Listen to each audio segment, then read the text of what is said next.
Hello, and welcome to Cultural Apologists React for today, September 20th, 2024. This is an AI-generated podcast intended as an engaging, relevant, and informative way to explore what Christian cultural apologists might think about the day's news. But like all AI, it can make mistakes. Use it for generating possible ideas, but don't rely on it as an authoritative guide to the day's news or to the details of cultural apologetics.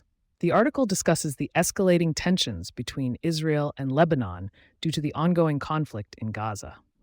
The Israeli Defense Minister, Yoav Gallant, announced that Israel had completed its battle plans for the Northern Front, while Hezbollah's leader, Hassan Nasrallah, vowed to continue the conflict until a ceasefire in Gaza was reached.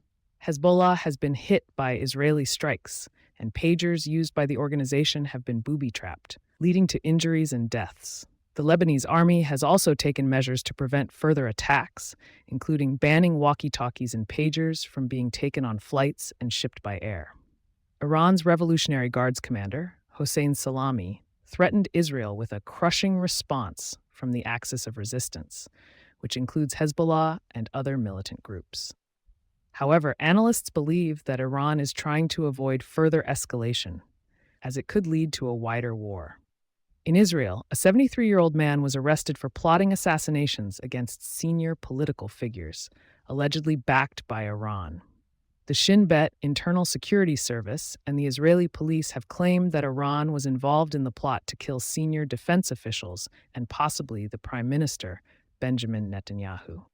The article also mentions that ICOM, the Japanese communications equipment maker, may have produced walkie-talkies containing modified batteries that were detonated on Wednesday. Hezbollah has traded near-daily cross-border fire with Israel since Hamas's attacks sparked the war in Gaza.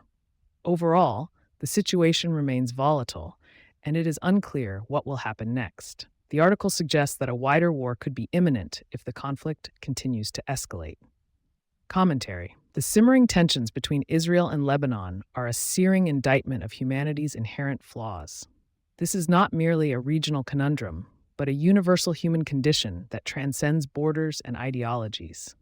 As J.I. Packer so perceptively notes in Knowing God, the Bible teaches that all men are sinners, and it's precisely this fallenness that fuels our propensity for violence.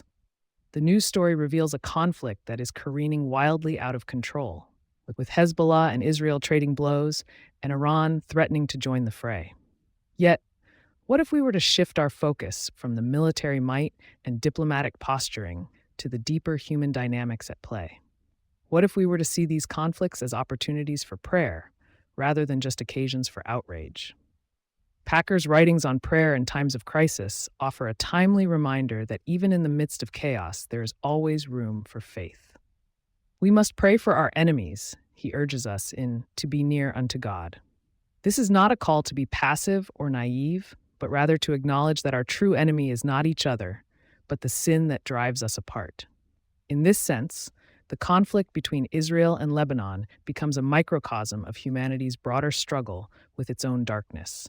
The walkie-talkies and pagers being booby-trapped, the plots to assassinate senior officials, all these are symptoms of a deeper disease, one that Packer diagnoses as our sinful nature. But here's the thing. Even in the midst of such darkness, there is always hope for transformation. As Packer reminds us, in times of crisis, we must turn to prayer as a means of seeking God's guidance and wisdom. This is not a call to retreat from the world, but rather to engage with it on a deeper level, one that acknowledges our shared humanity and our need for redemption. The Japanese communications equipment maker ICOM may have unwittingly played a role in this conflict.